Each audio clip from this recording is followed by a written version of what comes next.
little people, big people, all people.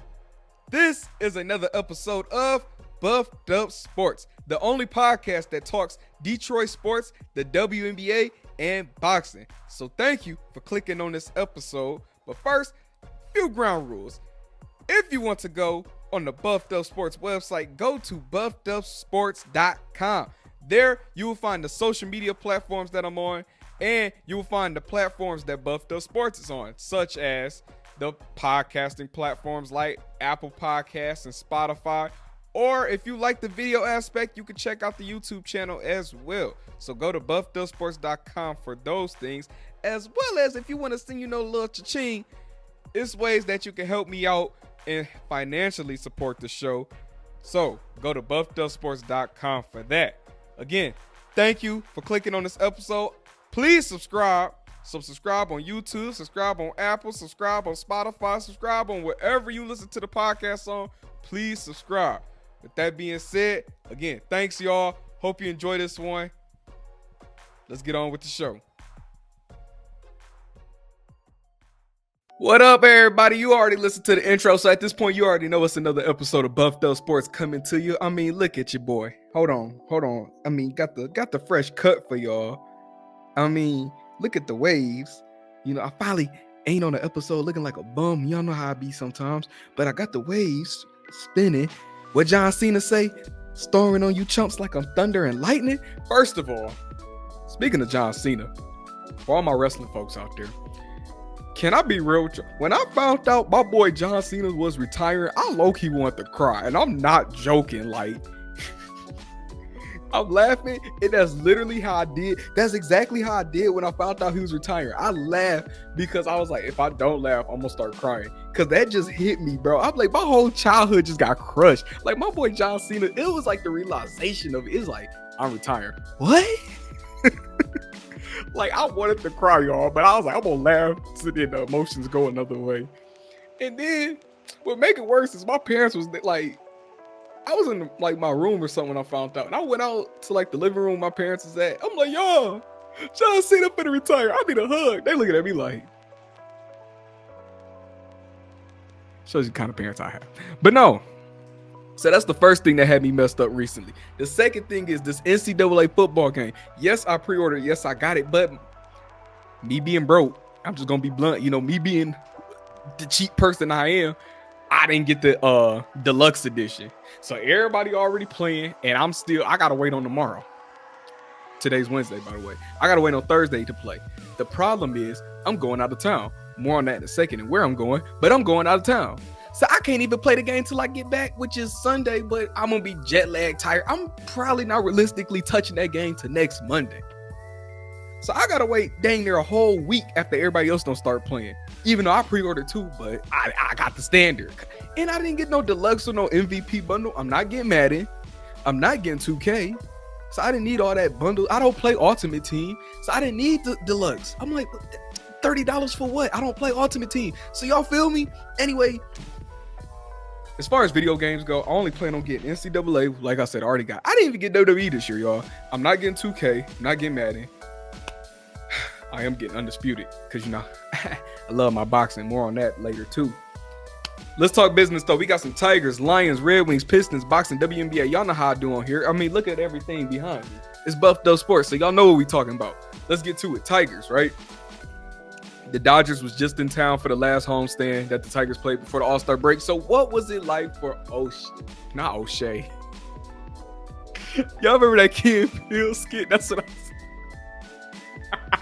I'm leaving that in there too.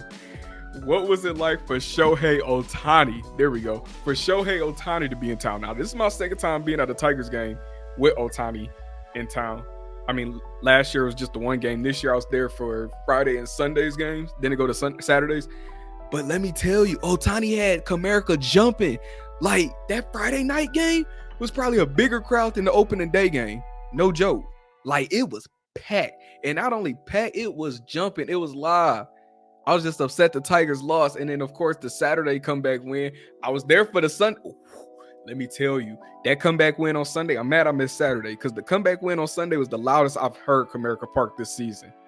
So that tells you what it's like for Shohei, not O'Shea, Shohei Ohtani to be in town. That's a bad dude. Legit. I can't wait till he pitching again too. But I keep telling people he's probably gonna go down as the greatest of all time. He's definitely the greatest baseball player in my lifetime. Like, I was trying to explain to my mom, like, why so many people. Let me tell you, that was the best thing for the Tigers. I don't know how it got scheduled that way, but that was the best thing for the Tigers this weekend because, let's be honest, the Tigers haven't had a great season. Therefore, attendance is not what it used to be like when we were making those playoff runs. But for the Dodgers to come in on a weekend series in July, we get the Dodgers Friday, Saturday, and Sunday. We talking literally 40,000 plus was at Comerica every single day this weekend. It was nuts.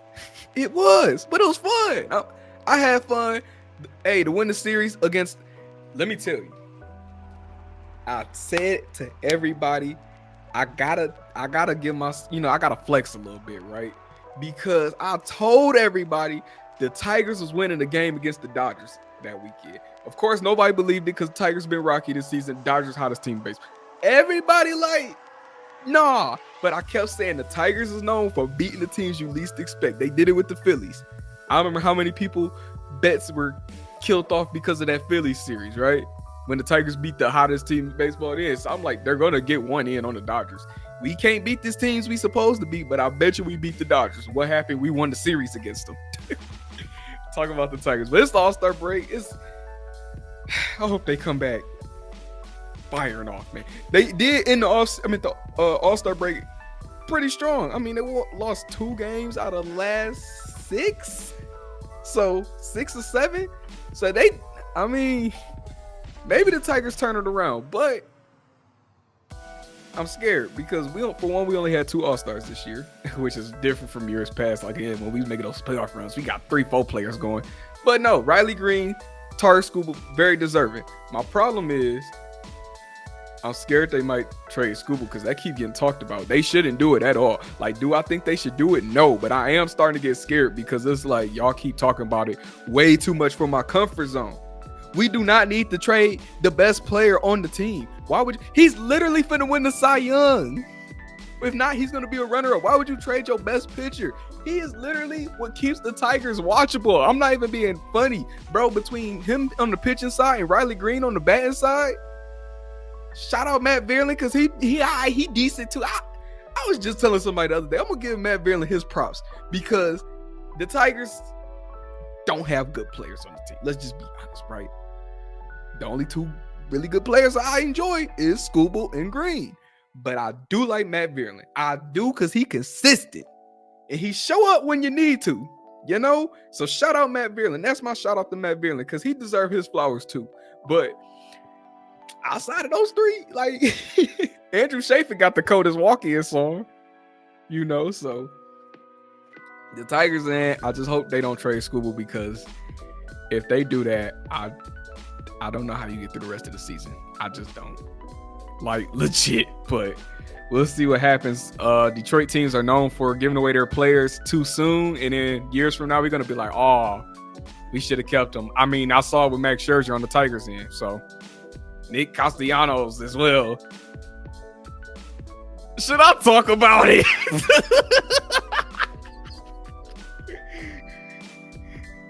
I'm just saying, y'all, this Nick Castellanos stuff is getting out of hand. That's all I'm gonna say. If you know, you know. But for him to hit a home run on that day, for those who don't know, the most I'll give you is this. Nick Castellanos is always known for hitting a home run during the most ironic times, if you will. Like, just know anytime something eventful happens, that's like newsworthy, and like you're gonna see it on your news feed type deal. Anytime like an event like that happens, Nick Castellanos hits a home run that same day. Just look it up. I'm not going. And yes, he hit a home run on that day that just happened. If you know what I'm talking about. Yes, it happened. That's why I said we gotta look into this because that's actually crazy. But let's move on before I get canceled or something. The Red Wings, I have nothing on the Red Wings. I did say I want to go to a game this year, though. I didn't go last year, so that's actually something I thought about this week, like when the schedule get released. The Lions, I can't remember if I said it on here, but I do have all 3 jerseys as far as all the new jerseys coming in this year. I have a black Amon-Ra St. Brown. I got a white Aiden Hutchinson, what I already showed y'all.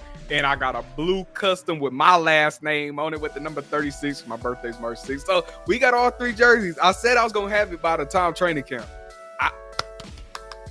I did it, y'all. So I'm very happy about that. Have I watched Receiver on Netflix? No, I have not.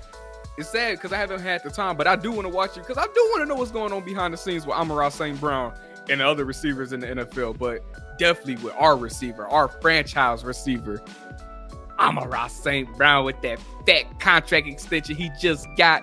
Man, I wish I was one of his friends or family members right now. So with that being said, are you Lions fans keeping it together? Because we are only 3 weeks away from the first preseason game. As for me, I'm not keeping it together. I was just at Ford Field the other day, and the only thing I could think of is I can't wait for football season. I can't wait for football season. Again, I'm like, I'll take the preseason game. I'm just ready, which I said three weeks away, y'all. We only 3 weeks away. Oh, my God. Just think, y'all, it's July. Regular season starts in September. We that close. We going to the ship this year, too. I promise you we going to win it all, y'all. The Lions are going to win it all. All right. Now I got to talk about the Pistons. Y'all see what's going on? I don't know if y'all can see what's going on. There we go. Put it in the camera a little bit. There we go. It say Pistons if you can't tell. So, these some Pistons buffs. You know. I got to talk about the Pistons with the Pistons buffs on. It's only right. And yes, I am feeling myself. For those of you looking at me laughing like, I know RJ feeling himself. I most definitely am. I just want you to know. All right, so first of all, I think last time I talked on here, I said I can't even throw the buffs on because we don't be having no good news to make me want to put the buffs on. But this offseason is good enough for me because I think we're going to win more than 20 games this year. And that's all I've been asking for. I said if the Pistons can win 20 games, I'll be happy. I think we could do it because you bring in a player like Tobias Harris. You bring in shooters like, Tobias Harris is a shooter too, but also shooters like Tim Hardaway and Malik Beasley. What did we complain about all last season? Shooters. We need shooters. We just brought in 3. So, hey, I can live with it. Then, boom. With just when I didn't think we was going to get a coach that I was trusting, we bring in JB Bickerstaff. And now, hold on, because people complained about why are we bringing in another coach who just got fired. The last 3 coaches we brought in all got fired. Dwayne Casey was coming off a strong tenure with the Raptors. He got fired. We brought him in. Didn't go so well. Monty Williams was coming off a strong tenure with the Phoenix Suns. We bring him in to the Pistons. Don't go that well. JB Bickerstaff, we brought him in with a strong tenure from the Cavs. We bring him in, hopefully 3rd time's a charm. Because check me out with JB Bickerstaff. The difference, what I like about him between Monty Williams, I'm not going to go into Dwayne Casey, but let's talk about Monty Williams and JB Bickerstaff for a second, right? You have to readjust myself, you know what I'm saying? The difference is, when Monty Williams came to the Pistons, let's be real, he just wanted a check, right? He said it himself. He came for the money, right? I'm not joking. He said this. Like, he was pretty blunt. The other problem I had with Monty Williams, you could tell he didn't know his personnel. The Pistons were about to trade Killian Hayes. He asked for them to keep Killian Hayes because he wanted to work with him. Real ones know Killian Hayes should have been traded or at least cut way before it happened. Because look what happened. He did get cut and we got nothing in return. But not only that, he's not in the league no more. Not only that, he tried out for the French Olympic team. He couldn't even make that. So that just tells you Killian Hayes is not it. So not only is Killian Hayes not it, going back to Monty Williams not knowing his personnel, he didn't know that what Jaden Ivey was capable of. Jaden Ivey is only getting 20 minutes a game while Killian Hayes start. So you start Killian Hayes over Jaden Ivey? How does that make sense? You got a young dog like Asar Thompson coming in who could have been in a first team all rookie. Shoot, he was honestly at first and the defensive player of the year running. He wasn't going to win, but he was in the running for it just because of his rebounds and his defense he would play. But what happened? You start a player like Isaiah Livers over Asar Thompson. Have I heard about Isaiah Livers since he's got traded? No disrespect to him because he's a Michigan man. But have you heard about Isaiah Livers since he's been traded for the Pistons? No. My point. Killian over Ivy, bad. Livers over Asar, bad. That was Monty Williams' problem. Now, JB Bickerstaff comes in. He knows his personnel. He came into the press conference talking about the strengths of not only the team, but of individual players. I like what he had to say about Isaiah Stewart and Jalen Duren. He talked about what he liked best out of them, but the things he want to see those guys work on. I feel like Monty didn't know his personnel to the extent where he knows what guys need to work on, and he knows what guys are good at. Again, JB Bickerstaff, he got the Cavs. They made a pretty decent run in the playoffs without their best player playing because he's injured. And not only that, he had other starters injured. And the team they lost to went on to win the NBA championship anyway. So how can you really be mad at that? Again, JB Bickerstaff's been in the league a minute. He's a highly respected coach. I'm good with him. And then on top of that, like I said, y'all, we brought in shooters, something that everybody complained about last year because we all complained about Cade Cunningham, who, yes, I do approve of the extension. That's not even a debate. But we talk about Cade Cunningham, who was like top 10 in assists last season with nobody to really pass the ball to. Now you got some shooters to put around him to space the floor. Anybody who did doubt Cade, I dare you to doubt him after this season. Because he about to pop off. I'm just saying. Now, with that being said, have I watched Summer League? I have not, because I had to take a Pistons detox. I'm sorry, y'all. In all fairness, I've been at work or something when they playing. That's why I ain't made a podcast in a minute. RJ be on the move. But I haven't been able to watch Summer League because every time the games come on, I'm doing something, like I'm at work or doing this, doing that. So, but it's kind of working out because of the fact I didn't necessarily want to watch Summer League just because of how dejected last season was. I said, just catch me in October, man. When we start up preseason, then I'll lock in. Because that's when it low-key start to matter anyways. I'm only going to say one good point that on Buck. Make sure y'all tune in. Let's talk some boxing, y'all. Shakur Stevenson put on another performance that just, to me, it was all right. It was better than his last fight, but to the casual boxing fans, they didn't care for it. Not even diehard boxing fans didn't care for it. So RJ, what's your take on Shakur Stevenson? What does RJ say? I like Shakur Stevenson. I think he tries too hard to be like Floyd, if that makes sense, though. Because we all know Floyd, especially by the time he went to Money era, he was not the most exciting fighter. He would get in there, not get hit, throw a jab, and he would just keep fighters off you. And he was doing enough to get points. That's Floyd's game. He would get the points, not the knockout. But more people want to see Shakur had that dog in him because that's what really get people attention when you go for that knockout. Or at least a Devin Haney, when you just beat a dude up so bad he quit, or you just win every round of the fight, just like how Haney did with Regis Progress or something. So it's like, that's what I think people want to see out of Shakur Stevenson. He just not doing. Granted, he wins every round of the fight, but it's just like, he's one of the best defensive fighters, no doubt about it. I agree with everybody else, though. I do want to see his offense kick up. So my point with Shakur Stevenson is I don't think he's trash. I don't think he's a bad fighter. However, I would like to see his offense up more. I would like to see more punches thrown and like him kind of go for it a little bit. I'm not saying he got to be a Tank because not everybody is a Tank Davis. Tank Davis is a one of a kind with that kind of power and knockout ability he has.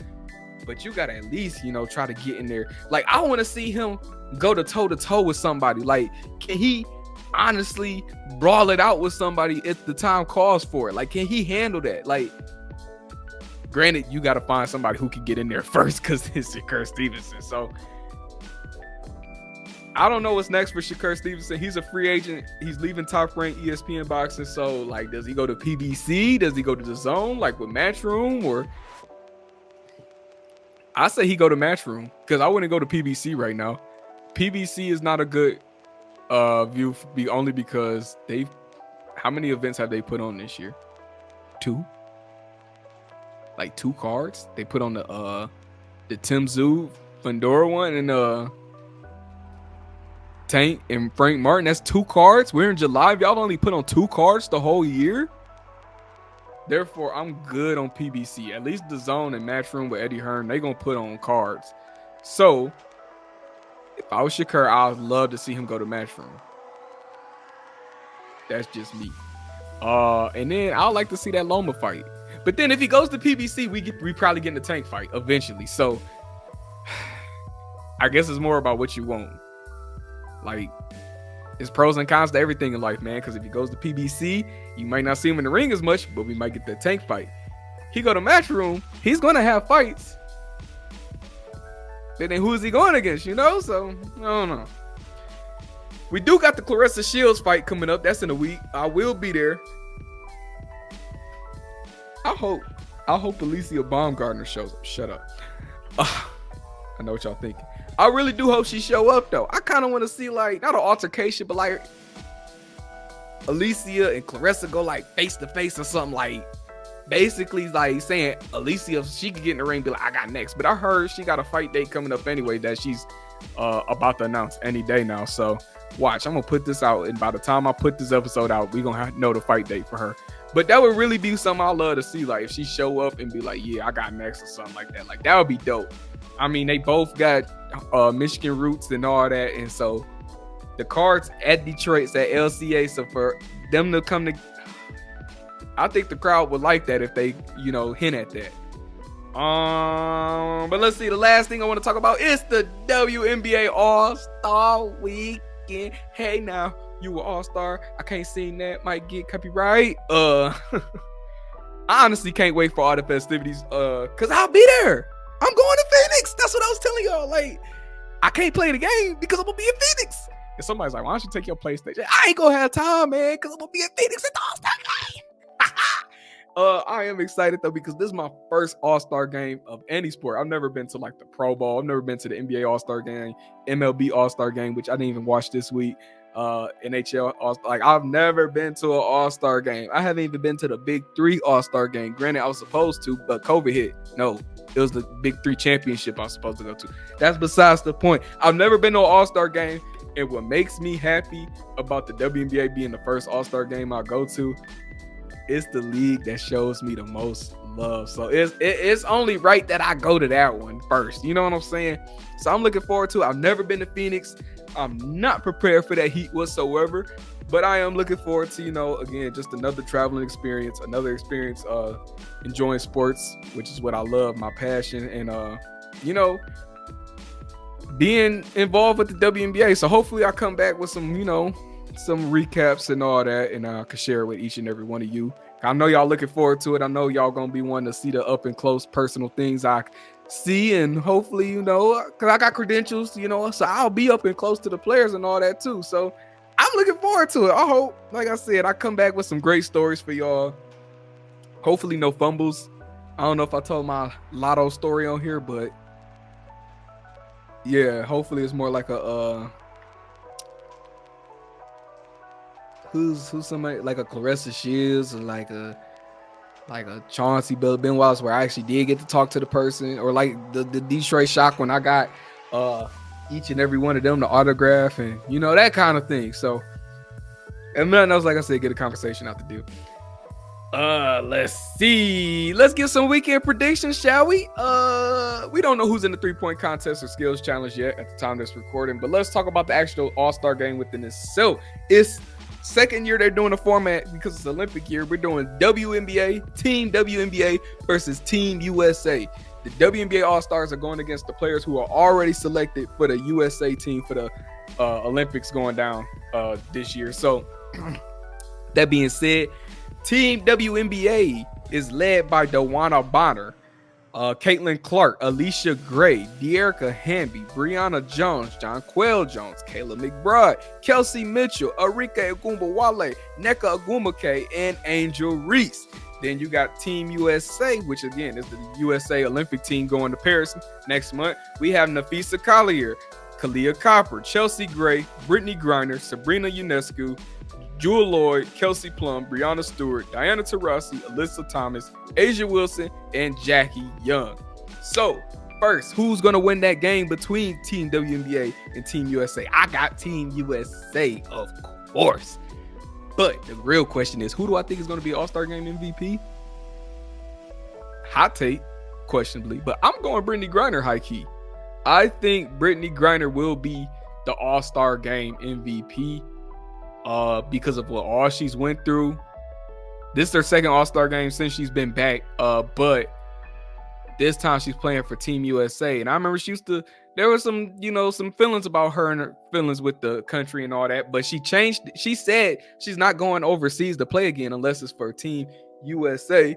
And I feel like now she has a deeper connection with the actual Team USA, like just being a member of such, that she's going to try to ball out this All-Star game to get her started for the Olympics. So that's my pick for MVP.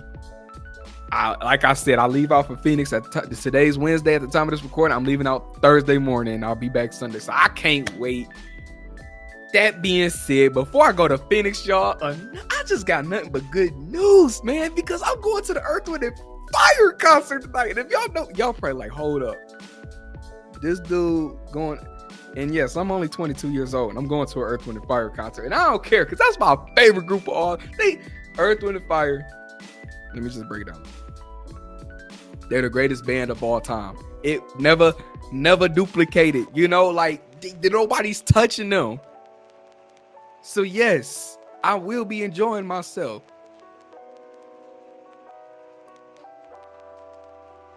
Hello.